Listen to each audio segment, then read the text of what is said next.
tsy nisidina tsy nindrama tsy mila angatanana da diavana kazakazana fefa mitoetratra ny fiandohana mipetraka ao natira ny fisina kaza velanjakano fankalana sy mifitiavatena fa leo andeha ampitonina na ho fifaliana na mpitondra fijaliana ho an'ny hafa fa nininina zava-mitranga am'izao tontolo zao tsy voafafa fa leo entina mifandrifa le manazy fitiavana mifamindra satria efa hatramin'izay ka hatramin'izao dia mifitiavana amin'ny lehibe singa misongadina amin'ny ambara tonga ny-java-paro latsa sary mpandraiseniny androany azo komary ka nytanytsy izy fitiavana ohatry ny hoe maty sanahary dia izaritry ny olombelona samy olombelona ihany velona angajana ny tontolo na tonga azo sarisary na voasanaka satria mifankalana mora mianaka nandripaka ny taranaka nefa tsy afa-misaraka amin'ny fisina amin'ny fanamasina ray sanaka Avleza ihira mpandresiny fitiavana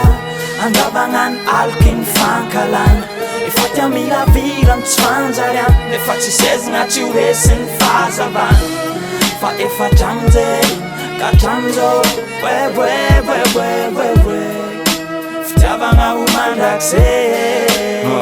dia mandrakizay dia mbola toy hatrany hatrany atso anamafy hatrany fa na eo anivony aizina azy azavana hitondra atsika na mbola tsy mitsahatra azy amin'ny fona sy ny abibiny mahatonga atsika hiteny hoe indrisy dia maty-pifa amin'ny farany tsy maintsy misy arak'izay ninonao mandra-piafy ny fitsarana fa ny zavatra etra ampiraisika amin'ny fitiavana na inona loko na firazanana dia tsika tokoa le mpapiavana Vitao foana goro dia tsy maintsy hoe andresina dia tsy ady Eros Afrodita Venus tafiky ny triady mametraka paikady hitondra fitiavana eo ambony supremacie suprematie amin'ny cosmos na supermagie tenery vibratoire positif sy négatif ifankaty fa manam-boninahitry ny ty tany ty satria fo mitempo mifakany ty hitsatoka tsy niratsy dia ny fitiavana tafio fanalanitra Avleza ihira mpandresiny fitiavana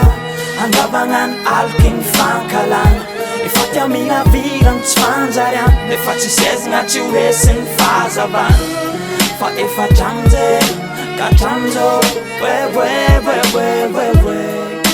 fitiavana ho mandrakizay eno ry fity natsolona kazany tany toerany vona mifaka tokony afaka mosy amelana izy andravaka ny lapa nefa mila karakara mila kolokolo mira fandresena raha fity tsy sadasada tsy foana ny mamy antendrokazo na dia maro ny sotasoto maina ho azy ny aitratrika azo anjara ny fovatoka tsy ho vesatry ny hoavy ny lasa saika andratra toy ny forany forivotra sy ny foafy zay manana anazy tsy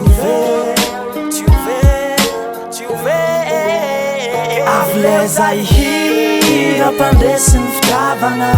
andavana ny aliky ny fankalana efa tia milavirany tsy fanjariana nefa tsy sezina tsy horesiny fahazavana fa efa hatramin'izay ka hatramin'izao bwebwebwebwebwe fitiavana ho mandrakizay